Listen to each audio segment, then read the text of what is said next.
Daud mengumpulkan pula semua orang pilihan di antara orang Israel, 30.000 orang banyaknya. Kemudian bersiaplah Daud, lalu berjalan dari Baale Yehuda dengan seluruh rakyat yang menyertainya, untuk mengangkut dari sana tabut Allah yang disebut dengan nama Tuhan semesta alam, yang bertakhta di atas kerubim. Mereka menaikkan tabut Allah itu ke dalam kereta yang baru setelah mengangkatnya dari rumah Abinadab yang di atas bukit. Lalu Uza dan Ahyo, anak-anak Abinadab, mengantarkan kereta itu.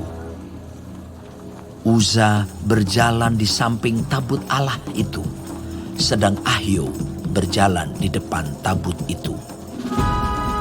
Daud dan seluruh kaum Israel menari-nari di hadapan Tuhan dengan sekuat tenaga, diiringi nyanyian, kecapi, gambus, rebana, kelentung, dan ceracap.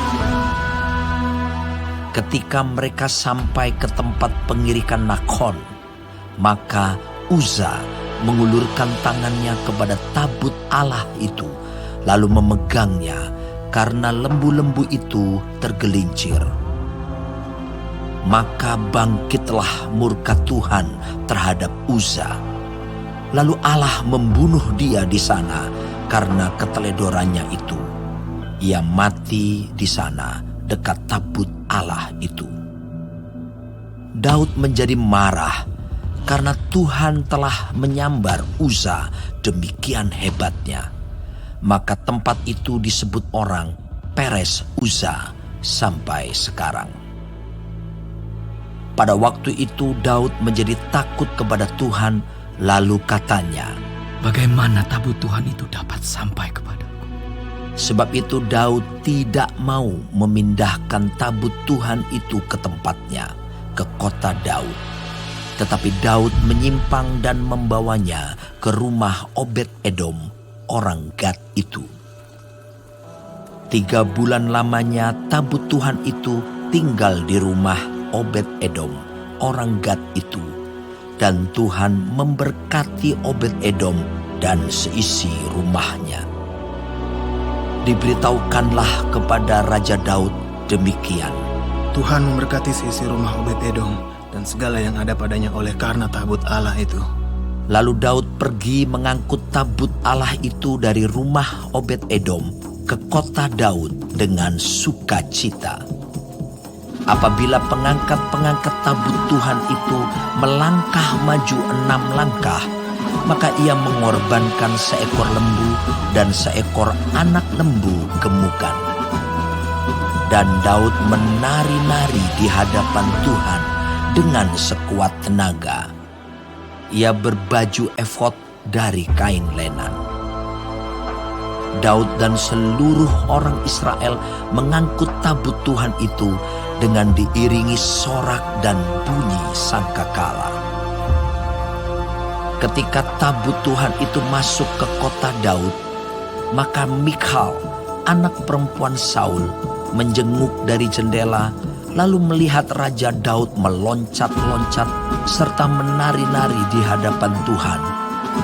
Sebab itu ia memandang rendah Daud dalam hatinya. Tabut Tuhan itu dibawa masuk, lalu diletakkan di tempatnya, di dalam kemah yang dibentangkan Daud untuk itu. Kemudian Daud mempersembahkan korban bakaran dan korban keselamatan di hadapan Tuhan. Setelah Daud selesai mempersembahkan korban bakaran dan korban keselamatan, diberkatinyalah bangsa itu demi nama Tuhan semesta alam.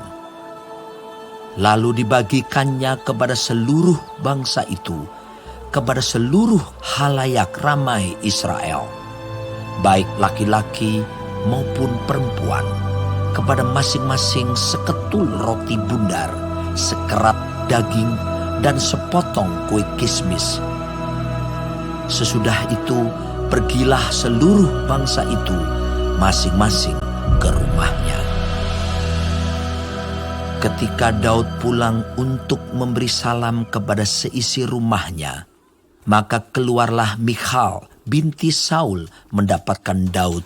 Katanya, Betapa raja orang Israel yang menelanjangi dirinya pada hari ini di depan mata budak-budak perempuan para hambanya, merasa dirinya terhormat pada hari ini, seperti orang hina, dengan tidak malu-malu menelanjangi dirinya.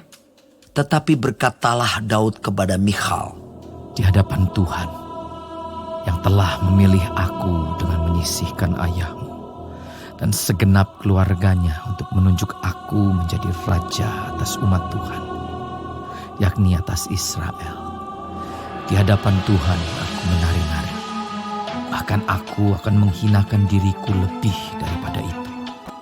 Engkau akan memandang aku rendah, tetapi bersama-sama budak-budak perempuan yang kau katakan itu, bersama-sama merekalah aku mau dihormati. Michal binti Saul tidak mendapat anak sampai hari